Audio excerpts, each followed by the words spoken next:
Capsule number 3, Imperatives, with Mr. Viscaro. Begin with the learning outcome. By the end of the capsule, students will be able to understand how imperative verbal forms work.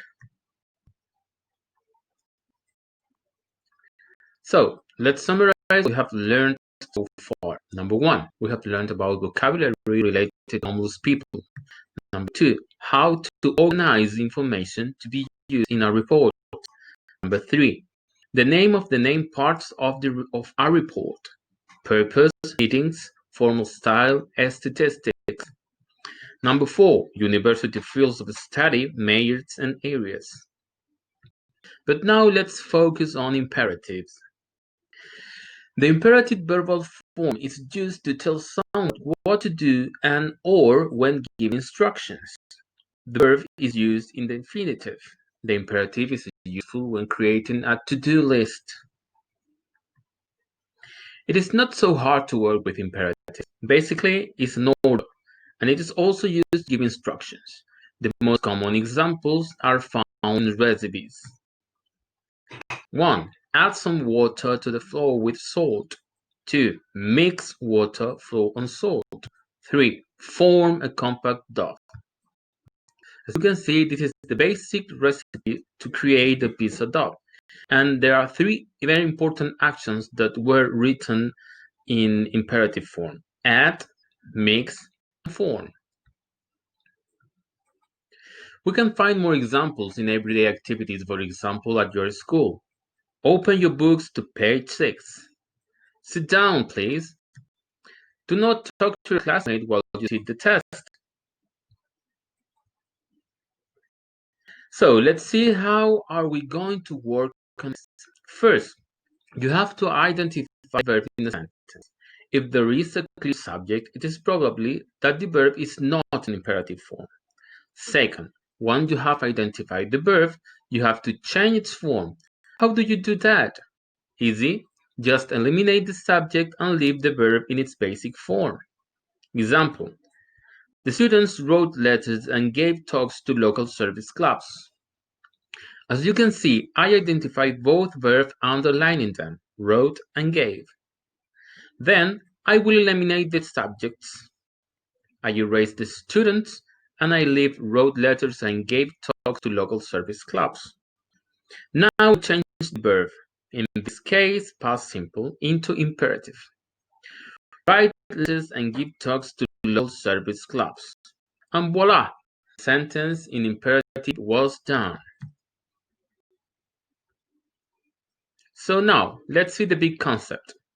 Imperatives are instructions or orders. So what are you supposed to do in your handout? Let's see. Exercise 1. Change the verbs in the different sentences into an imperative form. I will give you one tip. There are 4 more sentences you have to change. Exercise 2. Give instructions to your child. RPG. This is a role-playing game, so he can get clean after a day of games. Use the verbs given. Tip: there are 7 verbs, so given and very simple instructions, okay? Don't complicate yourself with those instructions. Exercise 3. Read the text. This time you will find 2 new areas offered by universities, so you can choose the major you prefer. When you give your opinion, please remember to explain: 1. Whether you like them or not. 2. Give a basis related to choice. 3. If you do not like both areas, explain the reason why. 4. It is always important to use a variety of linking words such as and, but, although, however, first, second, then, finally, etc. In conclusion, 1. Imperatives are simple orders and instructions. 2.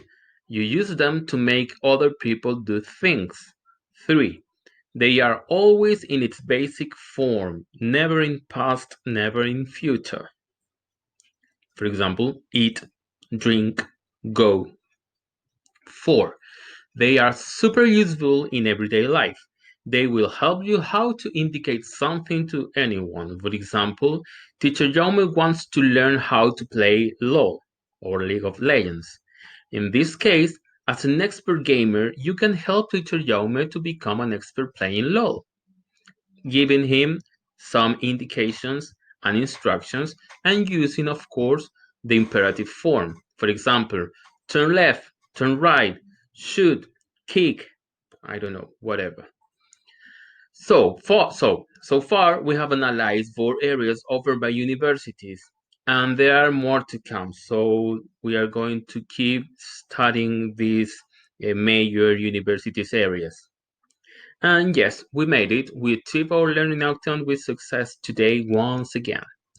So how is this class made of? Very important to remember. Class number 3 is made of a capsule 3, teacher explanation, and a handout 3. And our approach is very easy. First, watch capsule number 3. Second, work on handout number 3. And last, send it to your teacher and he will make the corrections. Remember that he will send you your corrections. You have to write again your answers with the corrections made and send it back to your teacher, and he will correct it again and send it back to you. So what are we going to do next classes? Keep working on how to write a good report. Keep learning about major universities, areas, and mayors.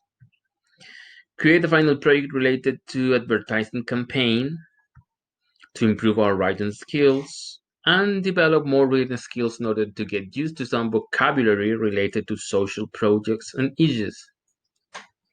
Questions? Do not forget to write me to my email or visit my Instagram. Thank you very much, and I hope to see you very soon. Stay healthy, stay